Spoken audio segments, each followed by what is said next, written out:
दरम्यान विद्यार्थ्यांवरती करण्यात आलेल्या लाठीमाराच्या मुद्द्यावरती काँग्रेस आता आक्रमक झालेली आणि राज्यभरात काँग्रेसकडून आंदोलन केलं जात आहे। पुण्यामध्ये आणि नागपुरामध्ये सुद्धा काँग्रेसकडून विद्यार्थ्यांवरती करण्यात आलेल्या या लाठीचार्जचा निषेध करण्यात आला आणि आंदोलन करण्यात आलंय। नागपूरच्या राजभवन परिसरामध्ये हे आंदोलन पार पडलेलं आहे। दोन दृश्य आपण बघतो, एकीकडे पुण्यामध्ये सुद्धा काँग्रेस आक्रमक झालेली आपल्याला दिसली। दरम्यान नागपूरमध्ये सुद्धा मोठ्या संख्येने काँग्रेसचे कार्यकर्ते एकवटलेले होते, जोरदार घोषणाबाजी करण्यात आली आणि लाठीचार्जच्या निषेधार्थ दिल्लीमध्ये चाललेल्या या आंदोलनामध्ये झालेल्या लाठीचार्जच्या निषेधार्थ राज्यभरामध्ये आता काँग्रेसचं आंदोलन बघायला मिळत आहे।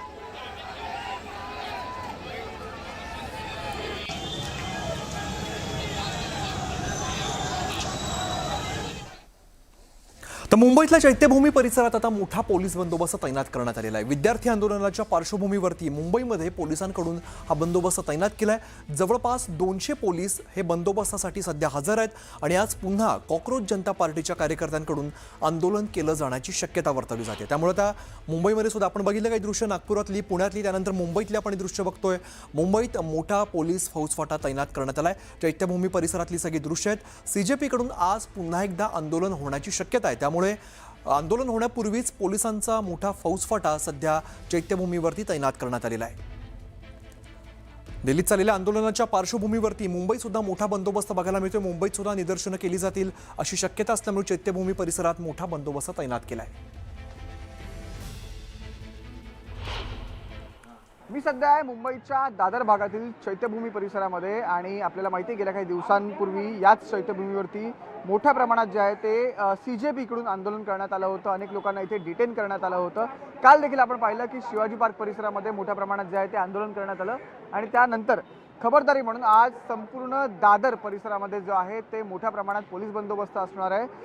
त्याचं गॅदरिंग सध्या चैत्यभूमी परिसरामध्ये आहे। आपण पाहतोय मोठ्या प्रमाणात जवळपास 200 ते 250 पोलीस कर्मचारी या संपूर्ण भागामध्ये सध्या जमा झालेले आहेत। त्यांना मार्गदर्शन केलं जातं, त्यांना गाईड केलं जात आहे आणि 15-15 जणांच्या तुकड्या इथे तयार करणार आहेत आणि त्यानंतर त्यांची प्लेसमेंट असेल। शिवाजी पार्कचे जितके गेट्स आहेत त्या सर्व गेट्सवरती पोलीस तैनात असतील। त्यानंतर नारळी बाग असेल, चैत्यभूमी असेल किंवा मेट्रो स्टेशन असेल, असे जितके हॉटस्पॉट्स आहेत किंवा दादर स्टेशन भागातला काही स्टेशन परिसरातला काही भाग असेल तिथे देखील पोलीस बंदोबस्त जो आहे तो तैनात करण्यात येणार आहे। महत्त्वाचं म्हणजे आताच्या घडीला जर आपण पाहिलं तर सध्या चैत्यभूमी परिसरामध्ये हे सर्व पोलीस जे आहेत म्हणजे सेंट्रल झोन 3चे जितके पोलीस स्टेशन्स येतात, दादर असेल, माहीम असेल, शिवाजी पार्क असेल, सर्व पोलीस स्टेशन्समधून हे कर्मचारी जे आहेत ते इथे जमलेले आहेत आणि आपण पाहतोय की मोठ्या प्रमाणात इथे पोलिसांच्या गाड्या देखील इथे आल्या आहेत। म्हणजे बसेस आहेत, व्हॅन्स आहेत, कार्स आहेत किंवा रॅपिड इंटरव्हेन्शन व्हेकल देखील या संपूर्ण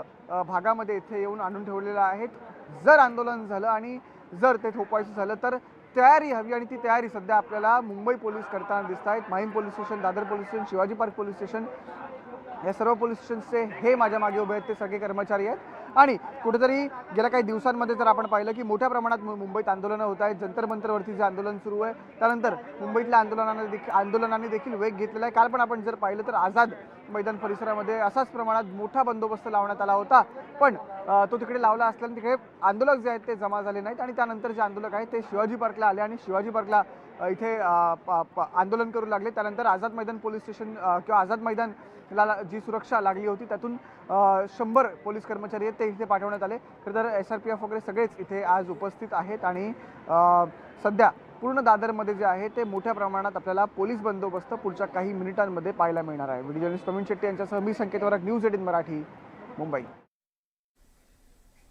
तर विद्यार्थी आंदोलनावरती सरकारकडून भूमिका स्पष्ट करण्यात आलेली आहे। विद्यार्थी आंदोलनावरती केंद्र सरकार चर्चेसाठी तयार आहे, सूत्रांनी माहिती दिली आहे। तर शिक्षण मंत्र्यांच्या राजीनाम्याची मागणी राजकीय आहे आणि दबावाला बळी पडणार नाही अशी स्पष्ट भूमिका सरकारने घेतली आहे। नीट आहे, CUET आहे किंवा JEE मेन यांसारख्या परीक्षांवरती संसदेमध्ये विरोधी पक्षांच्या सगळ्या प्रश्नांना उत्तर देण्यास आणि सविस्तर चर्चा करण्यास पूर्णपणे तयार असल्याचं सरकारनं स्पष्ट केल्याची सूत्रांची माहिती आहे। आम्ही ज्यांच्यावरती विश्वास ठेवला त्याच व्यवस्थेतील लोकांनी ही चूक केली। आम्ही पेपर माफिया नाही, आम्ही ही गळती लपवण्याचा प्रयत्न केलेला नाही। याउलट जबाबदारी स्वीकारून सिस्टीममधील त्रुटी दुरुस्त केलेल्या आहेत असं स्पष्टीकरण सरकारकडून देण्यात आलं। आंदोलनावरील लोकशाहीमध्ये विरोध किंवा आंदोलन करण्याचा प्रत्येकाला हक्क आहे असं सुद्धा सांगण्यात आलं।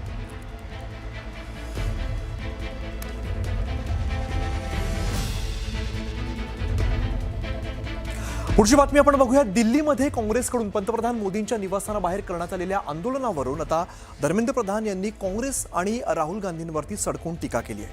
विरोधी पक्षनेते राहुल गांधी आणि काँग्रेस संसदेच्या पावसाळी अधिवेशनाच्या दरम्यान गोंधळ निर्माण करण्यासाठी विद्यार्थ्यांचा राजकीय हत्यार म्हणून निर्लज्जपणे वापर करतायत असा आरोप धर्मेंद्र प्रधान यांनी केलेला आहे. तसंच काँग्रेस नेत्यांनी पंतप्रधानांच्या निवासाबाहेर धरणं आंदोलन करण्याचा मार्ग निवडला, त्यामुळे सर्वसामान्यांना त्रास झाला आणि सुरक्षा नियमांचं उल्लंघन झालं अशी टीका त्यांनी केली आहे. तसंच सरकारने सर्वसमावेशक चर्चेची पूर्ण तयारी दर्शवलेली आहे. काँग्रेसने लोकशाही चर्चेपेक्षा राजकीय नाटकाला प्राधान्य दिल्याचा हल्लाबोल त्यांनी केलाय. विद्यार्थ्यांच्या प्रश्नांवरती तोडगा काढणं हा त्यांचा हेतू कधीच नव्हता, तर राजकीय चर्चेत राहणं आणि गोंधळ घालणं हाच त्यांचा उद्देश होता असा हल्लाबोल धर्मेंद्र प्रधान यांनी केलाय.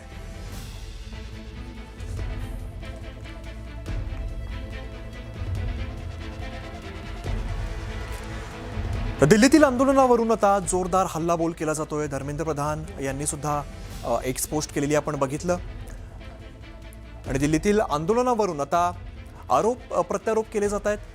धर्मेंद्र प्रधानांची राहुल गांधींवरती जोरदार टीका बघायला मिळालेली आहे. चर्चेत राहण्यासाठी काँग्रेसकडून आंदोलन केलं जात आहे. लोकशाही मार्गाने प्रश्न काँग्रेसला सोडवायचा नाही अशा पद्धतीच्या अशाचं tweet x post Dharmendra Pradhan यांनी केलेली आपण बघतोय. काल काँग्रेसने जोरदार आंदोलन केलं, पंतप्रधानांच्या निवासस्थानाबाहेर आंदोलन केलं. राहुल गांधी आणि काँग्रेसचे इतरही मोठे नेते सगळे यावेळेला उपस्थित होते आणि या आंदोलनावरून सुद्धा धर्मेंद्र प्रधान यांनी टीका केलेली आहे. चर्चेने प्रश्न सोडवावा या भूमिकेवरून धर्मेंद्र प्रधान यांनी एक्स पोस्ट केल्याचं आपण बघतोय. धर्मेंद्र प्रधानांनी राहुल गांधींवरती जोरदार टीका केलेली आहे.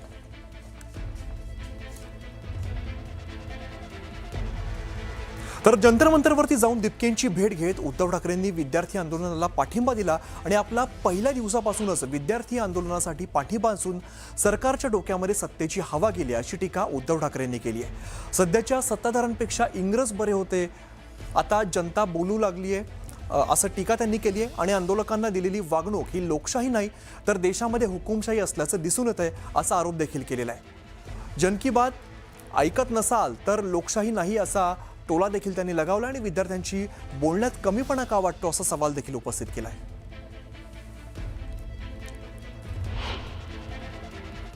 अगर कोई भी आंदोलन करता है तो सरकार का कर्तव्य बनता है कि उनके साथ जाकर बात करे, उनकी वो क्या कहना चाहते हैं. अगर उनकी कुछ गलतफहमी होगी तो गलतफहमी दूर करना सरकार का कर्तव्य होता है और इस सरकार ने वो नहीं किया. अगर पहले दिन इनके साथ बात करते तो बात यहाँ तक नहीं बढ़ती. सोनम जी आए थे, अभिजीत आया था, पहले भी आए थे, ऐसे नहीं कि कल पहला दिन था, पहले भी आए थे, एक महीना हो गया शायद, उस वक्त भी यहाँ आए थे. अगर उसी वक्त सरकार की ओर से इनके साथ कोई बात कर लेता तो आज तक ये मामला सुलझ जाता. तो बातचीत करना यही तो प्रजातंत्र में होता है. अदरवाइज आप इसको तानाशाही कह सकते हैं. अगर किसी की बात, खुद की मन की बात जबरदस्ती सबको सुनाए लेकिन जन की बात नहीं सुने तो ये प्रजातंत्र नहीं है. कल मैंने देखा कि बहुत सारे लड़कियां, मतलब बच्ची है 9-10 साल की है, कुछ महिलाएं हैं, जिस तरीके से उनके साथ बर्ताव किया गया, ये हिंदू संस्कृति का, मैं नहीं मानता कि ये हिंदू संस्कृति में इसको मान्यता है कि महिलाओं के साथ ऐसा व्यवहार करे. तो फिर रावण और आप में फरक क्या है.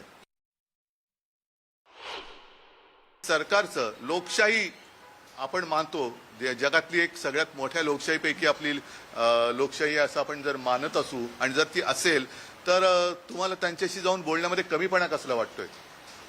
पहिल्याच दिवशी, म्हणजे असं नाहीये की काल पहिला दिवस होता, हे तर काल ह्या दुसऱ्या टप्प्याचा 20वा-25वा दिवस असेल.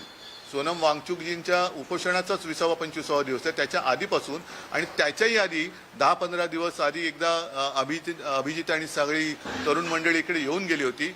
त्याच वेळेला जर का यांच्याबरोबर चर्चा केली गेली असती तर मला असं वाटतं की हा विषय सुटला असता. ज्या तऱ्हेने सत्ताधारी वागतायत तर सत्ताधाऱ्यांचा डाव देशात अराजक आणण्याचा आहे का. आणि आता मला असं वाटतंय की जसं एक यांचा एक हातखंड आहे बदनामीचा की यांच्यामध्ये पाकिस्तानी घुसलेत, तर मला असं वाटतं सत्ताधाऱ्यांमध्ये कोण पाकिस्तानी नाहीये ना. बेरहमी के साथ सरकार इनके साथ पेश आ रही है या सुलूक कर रही है, ये कोई प्रजातंत्र का लक्षण नहीं है। ये तो अब बहुत सारे लोग कहने लगे कि इनसे तो अंग्रेज अच्छे थे, ऐसी बात क्यों करने लगे लोग। तो इसका मतलब ये है कि आज जो भी सत्ता में है शायद उनके दिमाग में हवा चली गई है और वो हवा निकालने के लिए जनता को वक्त नाही लगता है। तुमच्या दारात आलेले आहेत, तुमच्याकडनं काही अपेक्षा घेऊन आलेले बाळगून आलेले आहेत, त्यांच्यावर तुम्ही लाठ्या चालवता। त्या मुलामुलींवरती, अगदी मुलींवरती आणि महिलांवरती ज्या असभ्यपणाने अत्याचार केले गेलेला आहे, काल तर एक ती मुलगीच तिचे कपडे फाडले गेले। ही कोणती हिंदू संस्कृती आहे? ही हिंदू संस्कृती बसत नाही। ही